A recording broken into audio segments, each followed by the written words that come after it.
Bismillah, mari kita lanjutkan lagi belajar kita, ngaji kita.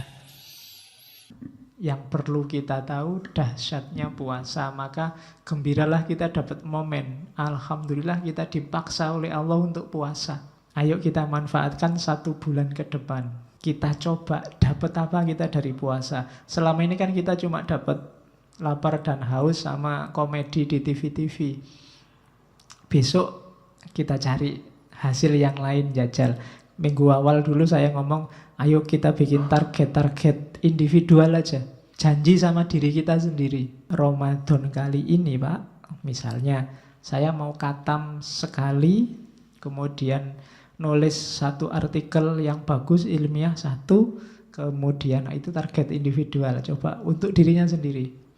Ramadan kali ini Pak, tesis selesai, kemudian ngajinya beres, kemudian itu kan target spiritual juga. Janjinya sama dirinya sendiri. Nanti kalau sukses, kasih hadiah dirimu sendiri. Kalau gagal juga hukum dirimu sendiri. Kita kan jarang menerapkan ini ya. Kalau semester ini IP ku 3,5 ke atas, aku akan makan di restoran paling enak. Nah, itu ngasih hadiah dirinya sendiri. Tidak apa-apa kalau uangnya ada. Loh ya kalau nggak ada uangnya, ya masa kamu mau nekat. Jadi itu ngasih hadiah atau dihukum. Kalau IP ku di bawah 3 semester ini, pay off, tidak akan tak beliin pulsa 1 semester misalnya. Itu menghukum diri sendiri. Cuma yang konsisten. Latihan sukses itu diawali dari dirinya sendiri. Termasuk puasa. Saya tidak tahu sudah berapa Ramadan kalian janji mau khatam tapi tidak pernah khatam. Biasanya semangat hari pertama, kedua, ketiga, setelah itu wallahu a'lam bishawab.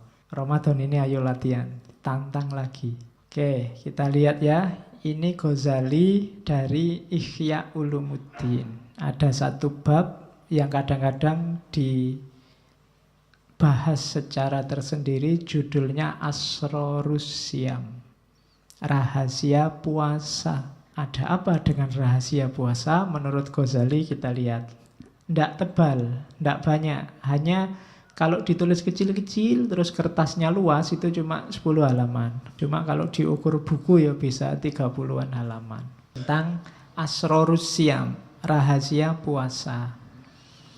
Yang pertama di bagian awal itu Ghazali ngomong makomnya puasa, meskipun kata-kata makom tidak ada di situ. Jadi makom, kedudukan puasa bagi umat Islam, katanya Ghazali, puasa itu 1/4-nya iman.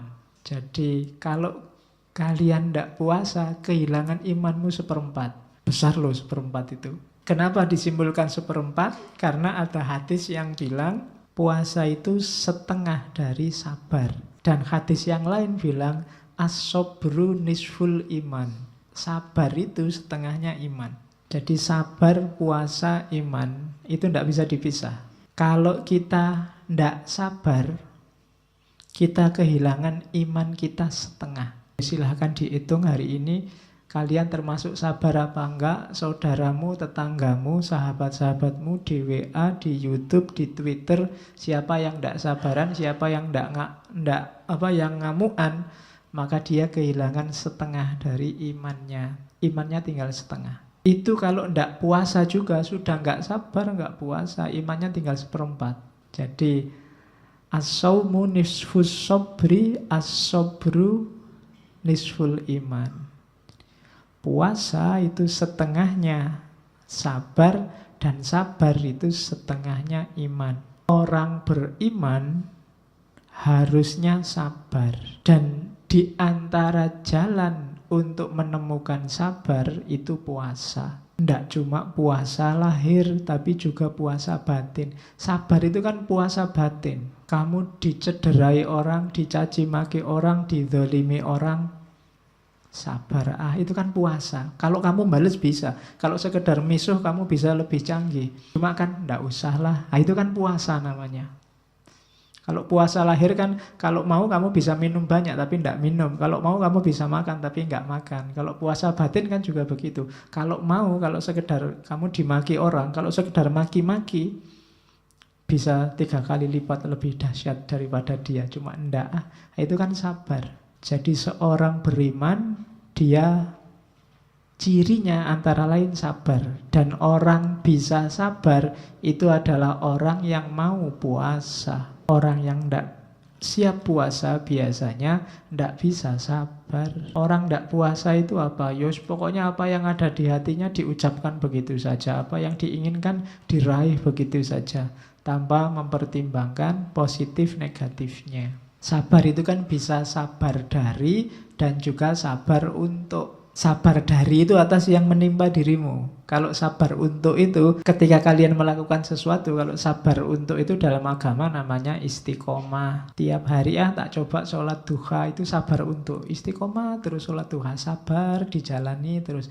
Nah, itu namanya sabar untuk melakukan sesuatu. Ada juga sabar dari, atas yang menimpa, atas yang kita alami, kita sabar. Orang harus punya kualitas sabar ini, tapi harus cerdas membedakan kapan menggunakan sabar dari dan kapan menggunakan sabar untuk. Berjuang itu bukan berarti tidak sabar, tapi sabar untuk. Biar aja Pak, IP saya 2, saya sabar aja. Bukan itu. Kalau IP-mu 2, sabarlah untuk belajar biar IP-mu 3 ke atas, gitu loh. Kalau kamu lagi bokek, ya sabarlah untuk berusaha biar kamu dapat uang, kan itu. Awas keliru menerapkannya. Selama ini kamu kan pukul rata. Sabar itu berarti apa yang terjadi biar dapat jalan. Rumusnya bukan itu. Jadi sabar itu bisa dari sesuatu dan untuk sesuatu. Tapi untuk membedakan mana yang dari, mana yang untuk, kita butuh satu hal, namanya kebijaksanaan. Dan kebijaksanaan itu ilmunya antara lain yang paling terkenal adalah filsafat. Maka ngajilah filsafat. Oke, ini bukan promosi, iklan. Terus, jadi makomnya puasa itu ya. Puasa itu dialektika antara keimanan dan kesabaran. Terus, jangan lupa ini makomnya. Jadi, kalau ada, harusnya besok waktu bulan puasa tidak ada orang ngamuk dan nggak ada orang males. Puasa kok malah males-malesan, ini harusnya dia kehilangan sabar untuk.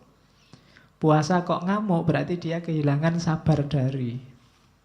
Dua-duanya harus hidup. Kalau puasa kan kadang-kadang di kantor-kantor, di kampus, jam kerjanya malah dikurangi. Karena puasa, ya ndak apa-apa. Asal produktivitasnya tidak menurun, ya tetap bagus. Dikurangi ndak apa-apa. Terus, jadi makomnya itu ya, dialektika antara sabar dan iman dan puasa.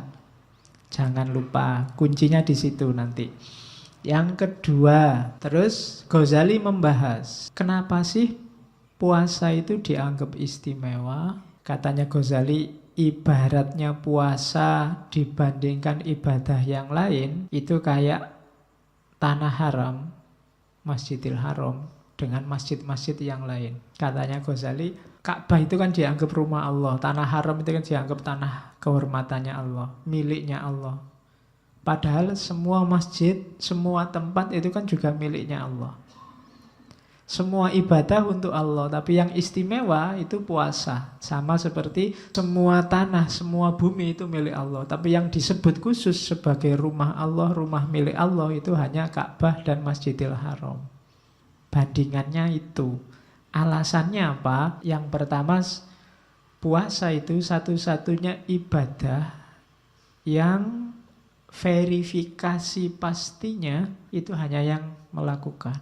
Nggak ada orang lain tahu. Boleh ikut buka bersama, ikut sahur bersama, tapi tidak puasa kan bisa. Tidak ada orang ngerti. Kayak kamu dulu kecil itu loh. Puasa ya, masih puasa masih. Tapi nanti kalau ke kamar mandi, air 1 ciduk, ya kan? Atau pura-pura alasannya lupa. Wah lupa tadi minum, lupa kok diulangi. Kan sering dulu kita waktu kecil begitu. Yang enggak ngalami kan enggak lihat. Kamu makan apa enggak kan enggak kelihatan. Jadi satu-satunya ibadah yang Hanya kamu dan Allah yang tahu. Itu yang bikin puasa istimewa. Ibadah yang sifatnya subjektif. Orang tidak bisa menilai. Mulutmu kering, bau nafasmu tidak enak, itu kan tidak jaminan kamu puasa. Wong kamu tidak puasa aja sudah tidak enak. Itu juga bisa trik. Ya kan, kamu makan pete juga baunya tidak enak. Mulut kering, kalau kamu pas sariawan juga mulutmu kering. Tidak bisa. Pagi sampai siang tidak makan apa-apa, tidak akan ada orang tahu. Kecuali dirimu sendiri. Katanya puasa tapi warung-warung penuh misalnya. Itu kan terus, loh itu. Jadi meskipun di warung ada tutupnya, tapi kan kakinya kelihatan. Wah, kakinya masih banyak. Nanti pulang ke rumah puasa. Tapi sebenarnya enggak. Jadi hanya kita yang tahu. Itu yang bikin puasa istimewa. Kalau sholat kan orang bisa lihat. Kalau sedekah orang bisa ngerti, bisa ngitung. Haji apalagi. Sebelum berangkat aja orang sak kecamatan diundang. Mesti ngerti. Tapi kalau puasa enggak. Kamu deklarasi, saya niat puasa di masjid. Besok enggak puasa, enggak ada orang tahu. Itu istimewanya puasa. Jadi hanya yang bersangkutan dan Allah yang ngerti. Nah, itu puasa. Makanya dia istimewa. Yang kedua, katanya Ghazali, puasa adalah ibadah yang terang-terangan nantang setan. Terang-terangan menyisihkan nafsu ke dunia. Hasrat-hasrat jasmaniah yang dangkal. Yang terang-terangan begitu puasa. Kemarin kalau sholat kan implisit semua. Sholat itu tanha anil fasya wal mungkar. Batinnya implisit, tidak kelihatan. Kemudian apalagi kemarin haji itu kan banyak sekali makna, tapi tidak kelihatan. Orang harus mendalami dulu. Tapi begitu puasa, langsung kelihatan bahwa ini melawan hawa nafsu. Nafsu makan, nafsu minum, nafsu seksual. Dilawan semua. Itu kan ibadah yang terang-terangan melawan nafsu, itu puasa. Makanya ada hadis Nabi, wahai anak-anak muda yang sudah mampu, nikahlah. Man istata'a minkumul ba'ah falyatazawwaj. Nikahlah, jangan jomblo terus, tidak ada untungnya dan tidak ada enaknya. Terus wa in lam yastati, kalau kamu tidak mampu, puasa. Jadi kalau nggak mampu puasalah. Fa'alaihi, meskipun kalau dulu zaman saya di SMA sering dipelesetkan, fa'alaihi bisobun. Kalau nggak mampu ganti sabun, bukan itu. Dengan puasa, bukan dengan sabun. Cuma puasa yang beneran ya. Nanti ada cirinya puasa yang beneran menurut Ghazali. Kalau cuma puasa menahan lapar dan haus, itu masih belum bisa jadi benteng untuk yang belum mampu kawin. Karena kalau hanya puasa lahiriah, susah jadi benteng. Kadang-kadang puasa nafsumu tambah besar. Karena ya puasa sih iya, tapi internetannya terus, buka HP terus. Kadang-kadang ngomongnya saru-saru, kadang lihat gambar apa, lihat video apa. Videonya video ceramah, cuma karena yang ceramah bunyai, pikiranmu kemana-mana. Wah, bunyai itu. Bisa begitu kan? Jadi puasa yang benar nanti diajari oleh Ghazali. Karena puasa adalah ibadah yang secara terang-terangan nantang setan. Setan dalam dirimu sendiri khususnya, hawa nafsu. Setannya yang asli katanya dibelenggu. Cuma kan setan itu kan tidak berdaya kalau nggak kompatibel sama dimensi rohanimu. Cuma selama ini kamu tidak pernah mikir kompatibilitas itu. Jadi setan selalu cocok sama dirimu. Waktu puasa setan nggak cocok. Jadi analoginya maka dibelenggu. Dibelenggu itu bukan kok terus malaikat datang setannya dirantai. Terus kamu di mana ya kira-kira dibelenggunya, bukan itu. Tapi setan otomatis terbelenggu. Kenapa? Harusnya jiwanya orang puasa itu tidak nyambung sama situasi setan dan kesetanan. Cuma hati-hati kalau habis maghrib nafsumu kumat lagi, kesetanan lagi, ya kompatibel lagi, setan bisa masuk. Jadi kalau waktu siang, oh ndak kita puasa, nanti aja habis maghrib misalnya gitu. Nanti ditawari pacarnya, mas jalan-jalan lu, jangan sekarang puasa. Nanti habis maghrib kita ke mall bareng, ayo podo wae. Habis maghrib kompatibel lagi dirimu sama setannya, nyambung lagi. Jadi diinget-inget itu state-nya puasa, wilayahnya orang puasa.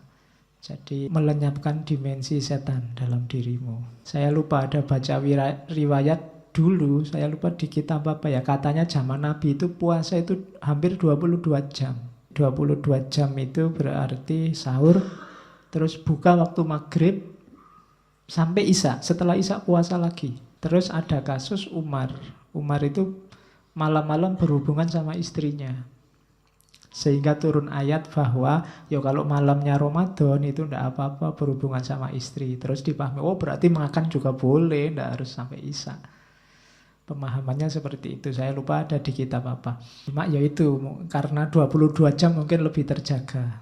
Cuma mungkin Allah sayang sama kita, terus ndak apa-apa kalau malam pengen makan-makan sepuasnya juga ndak apa-apa. Cuma hati-hati yang tadi sudah dikondisikan sejak pagi, jangan dilepaskan lagi. Kalau ndak ya hasilnya balas dendam tadi. Kadang-kadang puasa itu kan keuangannya lebih banyak keluarnya dibandingkan bulan biasa. Hari-hari gini kan kamu ndak pernah mikir bikin kolak apa beli kolak. Kalau puasa mikir. Biasanya kamu makan cuma nasi kucing satu sama air putih selesai. Begitu puasa kamu mulai mikir takjilnya pakai apa, minumnya apa, kemudian makan utamanya apa, cemilannya habis sisa apa. Itu sama aja balas dendam.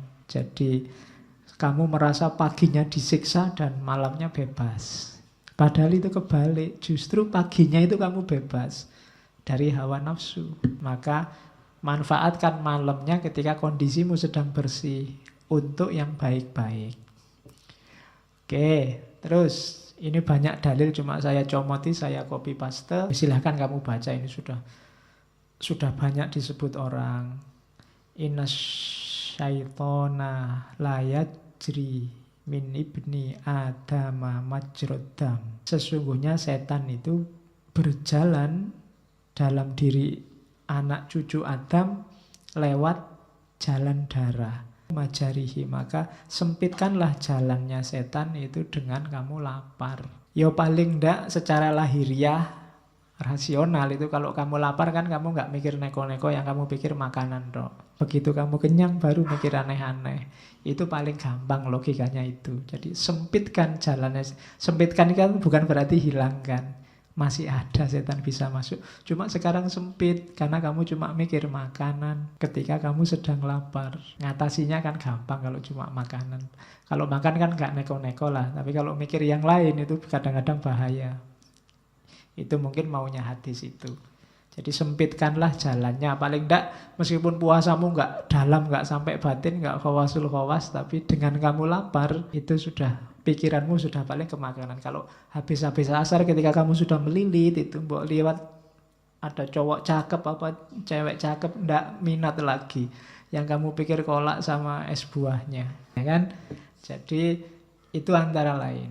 Terus ini sabdanya Nabi pada Aisyah. Teruslah dawamkanlah, istiqomalah menggedor-gedor pintu surga. Katanya Aisyah, bimadza, dengan apa? Qala sallallahu alaihi wasallam, bilju, dengan apa? Dengan lapar. Jadi kalau kamu lapar itu katanya Nabi kayak orang yang sedang mengetuk-ngetuk menggedor pintu surga. Terus setiap kebaikan itu dibalas oleh Allah minimal 10 kali lipat sampai 700 kali lipat setiap kebaikan. Illa siyam, kecuali puasa. Satu-satunya yang oleh Allah nggak disebut, rahasiaku. Fa innahu li, karena puasa itu untukku, wa ana ajibi, dan aku yang akan ngasih balasan sendiri, khusus. Dan hadis di bawahnya juga semacam kelanjutannya meskipun hadis yang berbeda. Innallaha ta'ala. Jadi Allah ini membanggakan anak-anak muda yang gemar ibadah, khususnya yang puasa. Kalau yang tua biasalah, orang tua kan lebih gampang kalau mau tirakat, kalau mau puasa. Ini yang dibanggakan oleh Allah yang muda-muda. Fayaqulu, maka Allah berfirman pada para malaikat, ayyuhasyab at-tariku syahwatahu li ajli, anak-anak muda yang meninggalkan syahwatnya demi aku, al-mubdhilu syababahuli, yang memperjuangkan apa? Yang menggantikan kemudaannya untukku, karena masih muda biasanya masih mau senang-senang, tapi lebih milih Allah daripada senang-senang. Indi kabakti malaikati. Jadi engkau anak muda, bagiku engkau kayak malaikat-malaikatku. Nah itu pujiannya Allah bagi anak-anak muda. Saya tidak tahu yang hadir malam ini masih muda apa sudah tua. Wajahnya sih tua, banyak apalagi. Terus kita lihat itu hadis-hadisnya. Ini hadis paling terkenal. Lisoimi farhatani. Farhatun inda iftorihi wa farhatun inda liqa'i rabbi. Orang puasa akan ketemu dengan dua kebahagiaan. Yang pertama kebahagiaan waktu buka puasa dengan kebahagiaan waktu ketemu Allah. Ini seakan-akan mau bilang orang yang puasa pasti besok akan ketemu Allah dan dirindukan oleh Allah. Dan kesenangan yang satu waktu dia buka puasa. Jadi sebenarnya buka puasa itu biasa cuma makan. Karena ada puasanya dia jadi luar biasa. Hidup kadang-kadang butuh ini. Butuh puasa dulu. Kamu belajar itu kan jenis puasa. Yang lain seneng-seneng kamu belajar. Tapi yang lain tidak akan nemu buka puasa kayak yang kamu belajar tadi. Belajar menemukan buka puasa namanya pinter. Nilainya tinggi. Itu tidak ditemui yang tidak ikut puasa. Jadi ini rumus. Puasa itu kan bukan berarti kalian tidak mampu. Bisa, cuma kalian tahan. Kalau boleh, kalau mau kalian bisa beli HP paling mewah, baju paling bagus. Tapi tidak, buat apa? Ini puasa. Nanti akan ada buka puasanya pasti. Jadi farhatun inda iftorihi. Terapkan ini, jadikan rumus. Kenapa orang Jawa nyuruh sering-sering tirakat? Tirakat itu meninggalkan yang nikmat-nikmat, yang enak-enak. Karena akan ada buka puasanya besok. Orang yang berjuang, orang yang mati-matian, orang yang itu kan nanti ada buka puasanya. Dibandingkan yang santai, mereka tidak akan nemu buka puasa. Sama-sama makan waktu maghrib, nikmatnya beda antara yang puasa dan yang tidak puasa. Maka jadikan di antara rumus hidup kita adalah puasa. Ngaji, kalian tiap malam Kamis ikut ngaji filsafat, itu kan juga jenisnya puasa. Yang lain jalan-jalan di luar, nongkrong di mall, ngafe sama pacarnya, kalian milih di sini, wong ndak punya pacar. Itu juga tirakat. Jadi kalau ada yang tanya, kok sampai umur sekian kok masih jomblo, mas, mbak? Enggak, ini tirakat kok. Kalau mau, gitu. Kalau saya mau, siapa enggak suka sama saya? Cuma saya tirakat aja, biar nanti buka puasa. Oke, terus kan itu juga sejenis puasa loh. Saya enggak mau pacaran pak, itu juga puasa. Besok kalau dapat nikmatnya berkali lipat, iftorihi. Tapi yang sejak SMP sudah pacaran, yang-yangan, pacaran itu biasa, tidak ada rasanya. Yang dialami sama, cuma rasanya jauh berbeda. Itu buka puasa. Makanya jangan sering-sering pacaran. Cukup sekali, lama terus putus. Kamu kan biasanya itu, sekali dan lama sekali, tapi terus putus. Akhirnya kan pacarannya sama siapa, nikahnya sama siapa. Oke. Kalau ditanya jawabnya santai, bukan jodoh pak, gitu. Padahal itu nangis-nangis sudah. Terus dilanjut. Lebihnya mohon maaf. Wallahul muwaffiq. Wallahu a'lam bissawab. Wassalamualaikum warahmatullahi wabarakatuh.